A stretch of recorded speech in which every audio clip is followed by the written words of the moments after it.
හයි guys, කොහොමද ඉතින් ඔයාලා හැමෝම හොඳින් සතුටින් ඇති කියලා මම හිතනවා. ඉතින් මේ vlog එක බලන වෙලාවේ දුකින් ප්‍රශ්නක ඉන්න කෙනෙක් නම් ඔයාගේ ඔක්කොම ප්‍රශ්න ඉවර වෙලා සතුට ඉදිරියලා යන්න කියලා මම මගේ හදවතින්ම ප්‍රාර්ථනා කරනවා.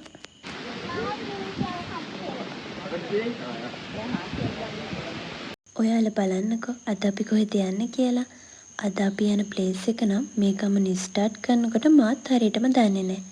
මොකද ලොකු අයියා නාන්න යමුද කියලා කතා කරා. අපිත් ඉතින් ඉක්මනට රෙඩි වුණා.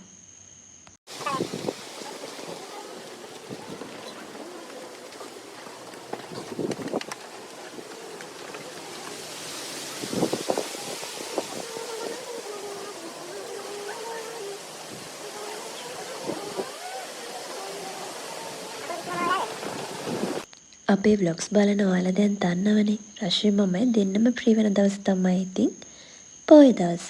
අද පිනර පොය දවස. වෙනද වගේම කිරිබත් හදලා බුද්ධ පූජාව පූජා කරලම අද දවස පටන් ගත්තා. ගමන යන අතරමඟ අපි දැක්ක ලස්සන පන්සලක් තියෙනවා. කන්දක් උඩ. ඉතින් අපි හිතුවා අද පොයත් නිසා පන්සලට ගිහිල්ලා බුදුන් වැඳලම යමු කියලා. මේ දේවගිරි විහාරයයි. ඉතින් මේක 18 වන සියවසේ පමණ ඉදි කරලා තියෙන ඉතාමත් පෞරාණික විහාරයක්. අපි බොමළුවට ගියාම දැක්කා මළුව වටේම කොළ වැටිලා. අද පන්සලේ උත්සවයක් මම හිතන්නේ. වටේම සරසලක් තිබුණා. ඉතින් අයියයි රශ්මි බබාලා බලා ගන්න අතරේ අක්කයි මමයි එකතු වෙලා මළුව වටේම පිරිසිදු කරා. අපේ සුදුමනිකත් ඇවිල්ලා අපිට උදව් කරා. එයත් හරි ආසයි මේ වගේ වැඩවලට. බෝමලු පිරිසිදු කිරීමේ ආනිසංස උපනූපන් ජීවිතේ කුරුලෑවක් තරම්වත් ලපයක් ඉන්නේ මූණේ. ওই මූණේ කුරුලෑ වැඩි ළමයි ඊළඟට මූණේ ලප වැඩි ළමයි ශරීරයේ ලප තියෙන චර්ම රෝග තියෙන අය ගොඩාක් වත් කරන්න ඕන මේ බෝමලු වල. සුද්ධ කරන්න ඕන. ඒ බිම්බලෙන් ඒක නැති වෙනවා. අපිට පිහිටක් නැතුව නෙවෙයි අපිට තිසරණේ පිහිට තියෙනවා. බෝමලුව පිරිසිදු කරලා ඉවර වෙලා අක්කයි මමයි අපේ සුදුමනිකයි තුන්දෙනාත් එක්ක එකතු වෙලා බෝධිය පිරිසිදු පැන් වලින් නෑවුවා. අපේ කාර්යබහුල වුණු ජීවිතේට පන්සලකට ගිහිල්ලා මේ වගේ දේවල් කරද්දී හිතට දැනෙන්නේ පුදුමාකාර සැනසීමක්. ඒ දේවල් කවදාවත් අපිට සල්ලි දීලා නම් මිල කරන්න බෑ. මේ බලන්නකෝ බෝකොළ ගොඩක් එක්ක තිබුණු මිදුල අපි තුන්දෙනා එකතු වෙලා අතු කාලේ පිරිසිදු කරාට පස්සේ තියෙන ලස්සන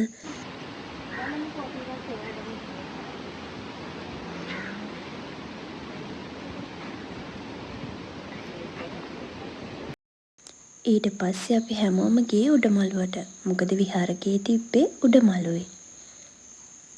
මේ විහාරෙට වටේම හරි ලස්සනට පේනවා. හරියට චිත්‍රයක් වගේ. වටේ හමාගෙන ඉන්න සුළඟත් එක්ක අවුව රස්නියක් දැනෙන්නේවත් නැහැ. මම ඇඳලා ඉන්න ඇඳුම ගැන නම් ඔයාලා එච්චර හිතන්න එපා. නාන්න ආව නිසා මම ආවේ ලේසියට නාන ඇඳුමෙන්ම. ඒත් අපිට පන්සලට යන්න අයිඩියා එක ආවේ මගදීනේ. ඉතින් රශ්මට එතන තිබුණ පොඩි කරේකින් ටික කලිසමක් ගෙනල්ලා දුන්නා. මම නම් හිතන්නේ අපේ හිතේ තියෙන ශ්‍රද්ධාව තමයි වඩාත්ම වැදගත්. ඇඳුමක පාට නෙමෙයි. ඉතින් මේ බලන්නකෝ මං කිව්වේ බොරුද කියලා. උඩමළුවට ගියාම වටේ හරි ලස්සනට පේනවා. බීච් එකත් එක්ක පේන view එක නම් ඇත්තටම චිත්‍රයක් වගේ.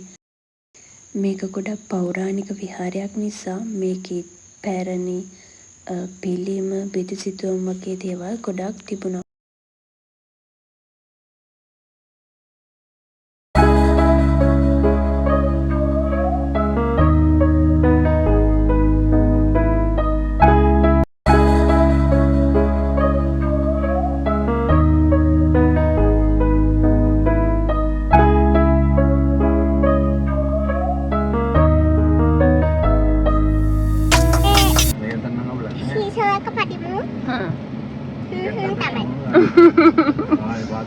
බෝඩු පූජාවක් කරන්න.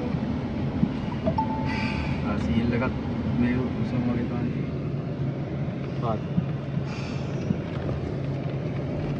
හිරුගල් දේවාලයේ ඇසල පූජෝත්සවය.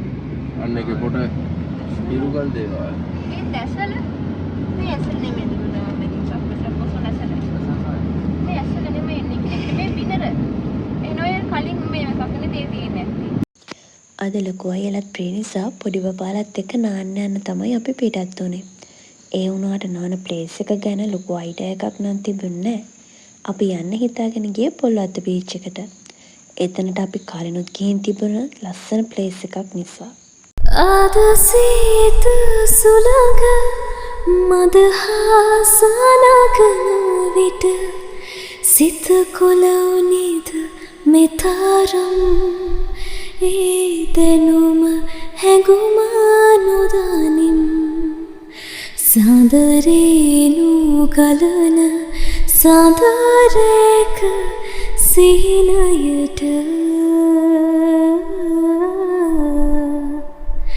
නුඹ ඇත ඉඳන් ඇවිදින් මගේ පාළු හිතට මනමාල කතා කියමින් මනමාල කතා කියමින් දැන් අපි මේ යන්නේ නාන්න ප්ලේස් එකක් හොයාගෙන. මොකද රෂ් කිව්වා පොල්වත්ත බීච් එකට කලිනුත් ගිහින් තියෙන නිසා පොඩි බබාලට සේෆ්ටි තියෙන වෙන ප්ලේස් එකක් try කරලා බලමු කියලා. ඉතින් ෆයිනලි අපි ආවේ මෙන්න මේ ප්ලේස් එකට. ඇත්තටම එතන හරිම ලස්සනයි. ඒ වගේම පොඩි බබාලටත් ලොකු අයටත් හොඳටම එන්ජොයි කරන්න පුළුවන්. මෙතනින් ට්‍රේන් එකේ යද්දි තියෙන view එක තමයි මාරුම. මං ආසම වුණේ වතුරේ පාවෙන එකට. එතන ලවණ ගතිය ටිකක් වැඩි නිසාද මන්දා පාවෙන්න හරිම ලේසියි. ඉතින් මම වැඩිපුරම කරේ ඒක. මොකද මං කලින් එහෙම try කරලත් නැහැ. මේක ලේසි කියලා හිතන නිසා මම පාවෙවි හිටියා. එහෙම කරද්දි මාරම රිලැක්ස් එකක් දැනෙනවා. හරියට භාවනාවක් වගේ. මේ ප්ලේස් එක තිබුණේ අහංගමම. අපි හැමෝටම වඩා එන්ජොයි කරේ අපේ පොඩි පුතා කේෂව්. එයාට හරිම හැපි.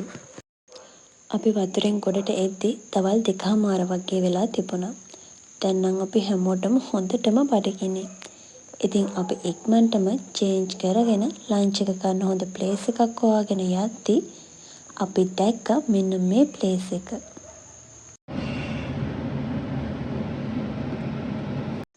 මේ රෙස්ටොරන්ට් එක තිබුණේ මේන් රෝඩ් එකේමයි. හැබැයි මේක ඇතුළට ගියාට පස්සේ මේක තියෙන මේන් රෝඩ් එකේද කියලා හිතා ගන්නවත් බෑ. ඒ තරම් පුදුම නිදහස් පරිසරයක් තියෙන්නේ. සර්විස් එකත් ගොඩක් හොඳයි. කෑමත් හොඳටම තිබුණා. ප්ලේස් එකත් ලස්සනයි. මේක තිබුණේ අපි නාපු ප්ලේස් එකේ ඉඳලා ගාල්ල පැත්තට එද්දි. चंदा भी दीवाना है तेरा चलती है तुझसे सारी चकोरियाँ काजल की स्याही से लिखी है तूने जाने कितनों की लव स्टोरियाँ केसरिया तेरा इश्क है पिया.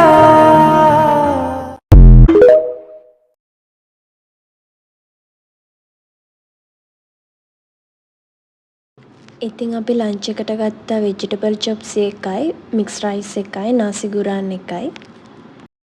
ඉතින් මෙතන පොඩි බබාලට ශ්‍රී ලංකාවේ පොඩි පොඩි දේවල් ටිකකුත් තියෙනවා.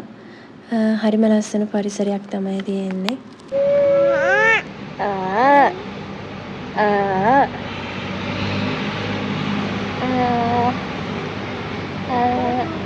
බබා ko baba baba ko baba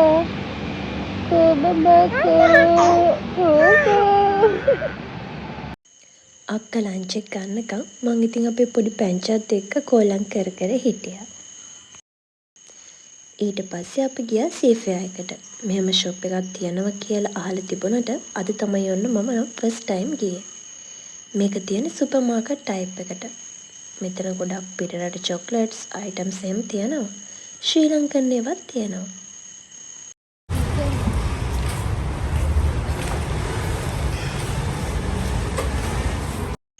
මෙතන තියෙන පිටරට චොක්ලට්ස් වර්ග ඔරිජිනල් ඒවලු. ලංකාවේ ඔරිජිනල් කියලා ගොඩක් විකුණන ෆේක් චොක්ලට්ස් නේ. තව makeup items, meat items, fruits, vegetables වගේම ගෙදරට ඕන කරන kitchen items, plates, electric items ඒ වගේ ඕනෑම අයිටම් එකක් මෙතනින් ඔයාලට ඇෆෝඩබල් ප්‍රයිස් වලට ගන්න පුළුවන්. මම වගේ නිතරම චොකලට් කන්න ආස ඔයාලට මේක මරු chance එකක්. ෆ්ලයි නොකර ඩුබායි ගියා වගේ.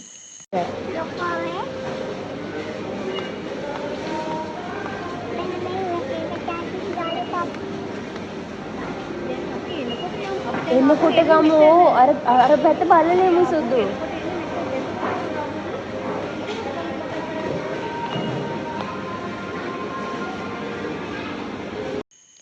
අපි නම් ඉතින් ආවේ චොකලට් කන්නම තමයි.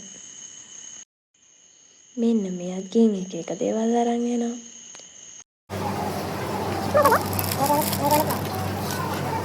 අක්කා තමයි කලින් ඕකේ දාගෙන ගියේ අක්කා චෝටි බබා.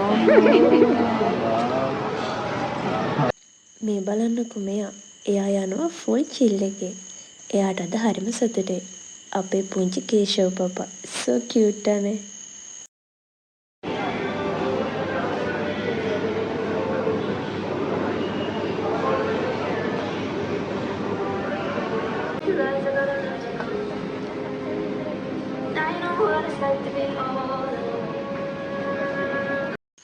මෙතන තියෙන්නේ මීට් එග්ස් වගේ අයිටම්ස්.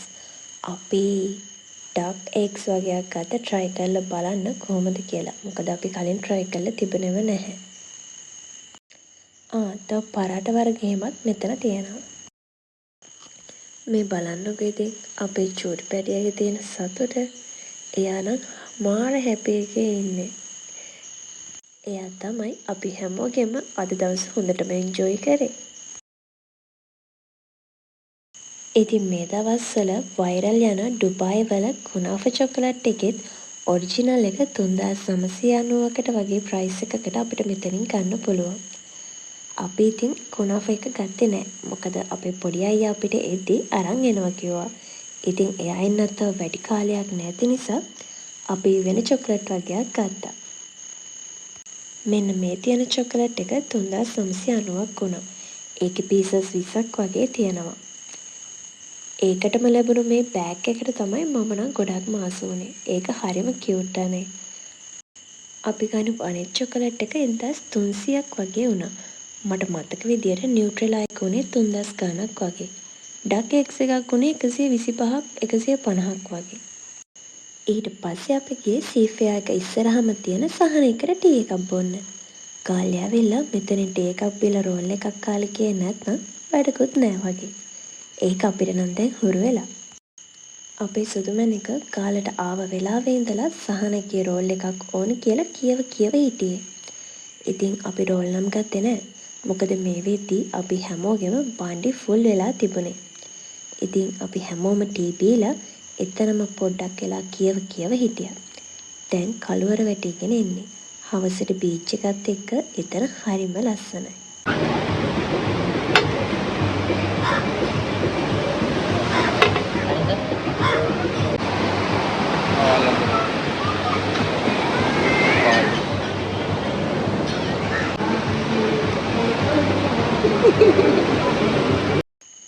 ඉතින් මම ගියා අපේ පැංචිරයි මාළු පෙන්නන්න. ඊට පස්සේ අම්මටයි ගෙදර අම්මටත් රෝල්ස් අරගෙන අපි ගෙදර එන්න පිටත් වුණා. ඉතින් ඔහොම තමයි අපේ තවත් ලස්සන දවසක් ගෙවුනේ. මේ තමයි සෙප්තැම්බර් මාසේ මුල්ම vlog එක. තව vlogs ගොඩක් තියෙනවා මට ඔයාලට අරන් එන්න. ලබන මාසේ මට එක්සෑම් එකක් තියෙන නිසා ටිකක් පරක්කු වෙන්නත් පුළුවන්. එහෙනම් අලුත් vlog එකකින් නැවත හමු වෙනතුරු ඔයාලා හැමෝටම සුබ දවසක්.